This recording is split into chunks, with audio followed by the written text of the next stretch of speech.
Hi, today we are going to talk about Iran and Russia and their growing alignment across the Eurasian continent. These two large powers have been historical rivals, essentially from 18th century onwards, sharing very difficult ties in 20th century and even in the recent past. But since the war in Ukraine broke out, full-scale war in Ukraine broke out in February 2022, we are seeing something unprecedented. Growing alignment between Tehran and Moscow, which borders on full-scale alliance between these two Eurasian actors. So the question is how these two countries with very different interests in very many areas have managed to find common ground on essentially all the aspects, from the military affairs to diplomacy to infrastructure, in the past two and a half years. There is no simple answer for sure for that, but the war in Ukraine is one of the major explanations actually. Well, Iran has always been against the present liberal world order, US-led international system or multilateral system of relations. For Iran, the present world order is an aberration which needs to be changed, and for that Iran always sought alliances, allies, partners across the Eurasian continent. Russia has always been considered, or at least for the past several decades since the end of the Soviet Union, as a potential partner, and we saw on numerous occasions how Tehran and Russia, Moscow, managed to cooperate, whether it's in Syria or some other areas such as the Caspian Sea and so on and so on. But there was always a sense, understanding both in Moscow and especially in Tehran, that bilateral relations are lacking an ingredient, most important ingredient, which would allow these two countries to build something more powerful, which would essentially drive this entente or sort of cooperation between the two countries against the collective West. And I think one of the major problems in the bilateral relations was Russia's close ties with the collective West. But since the end of the since the beginning of the war in Ukraine in 2022, we see how Russia and the West are separating, are parting their ways essentially. And though economically the two still are intertwined, we see that civilizationally, diplomatically, and energy-wise and infrastructure-wise, Russia and the collective West, primarily the European Union, are decoupling in numerous areas. And this allowed Russia to move elsewhere. And that's where Russia's gaze fell upon the Asian part of Eurasian continent. For sure, Russia has always been looking elsewhere, beyond the collective West, beyond European Union, to build trade partnerships, investment ties, and so on and so on.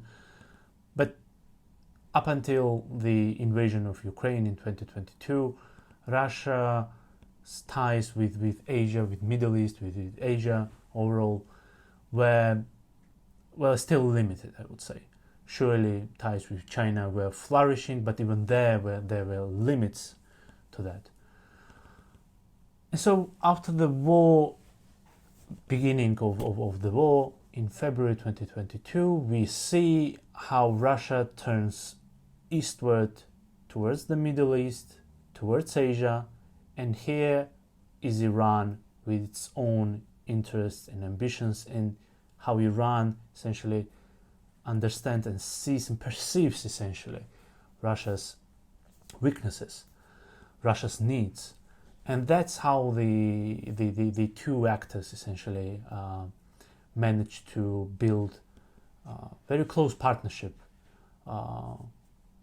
to develop common infrastructure which would benefit essentially both countries. And one of them, one of those areas is the international north-south transport corridor, which runs from the Russian ports in the Baltic Sea and the Caspian Sea towards Iran and towards the south of Iran and the Indian Ocean overall.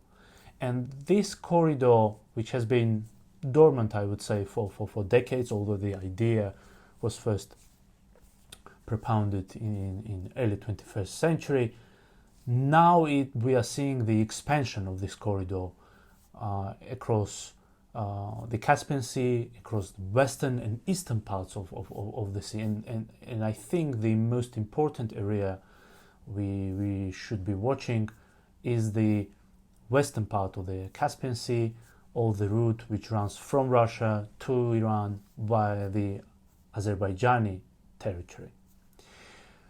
So this is extraordinary in a sense that it would allow Russia to and Iran, two heavily sanctioned countries, to circumvent West-imposed sanctions. This is also very important because it would allow Russia to have an access to the wider Middle East, to the Persian Gulf, and Russia, we've been seeing how Russia is closely watching the developments across the Middle East for sure, but also how Russia is building close ties with the Arab countries of the Persian Gulf. Russia is also very much interested in close relations, trade and investment ties with India. But the problem Russia has been experiencing was the lack of land communications essentially. And I think the Rasht-Astara railway agreement, or progress generally on that section of the north-south corridor, is very important because it essentially signals success in one of the efforts by Russia and Iran to shift trade routes across Eurasia. Another area where Russia and Iran are cooperating is Syria, of course. Now they align over the war in Gaza, though Russia is less radical in its approach towards both Palestinian question or Israel's land operation in the Gaza Strip. And yet another area, of course, is the South Caucasus and the Caspian Sea, and I think in partly Central Asia, where Russia and Iran agree, despite their differences across the board, that no external power should be present in the region which is sandwiched between Russia and the Islamic Republic. So this idea of regionalism is very interesting because it really provides a glimpse into how these two Eurasian actors actually are seeing the future world order, or the order which they are thinking is forthcoming due to the problems which the US and then the collective West is experiencing, from Ukraine to the war in Gaza to the crisis in the Red Sea, and so on and so on. So in the longer term, Russia and Iran have entered a partnership which borders on a full-scale alliance. But at the same time, it should be noted that despite the recent reports that both countries are preparing to sign the major interstate agreement on bilateral relations, I still believe that the two countries are not ready, and in fact they are very much unwilling to sign any official alliance which would limit their space for maneuverability in the Middle East or in other areas across Eurasia. These two big countries, they feel quite uncomfortable to be essentially tied into official agreements, official, I would say, alliances which would limit their maneuverability, whether it's in Syria or in other areas such as South Caucasus. They do not really need official alliances, also because they are the actors which are very much accustomed to act on international arena according to various principles, but mainly to power politics, to balance of power, and so on and so on. So I think that Iran and Russia will be careful not to limit themselves through various agreements.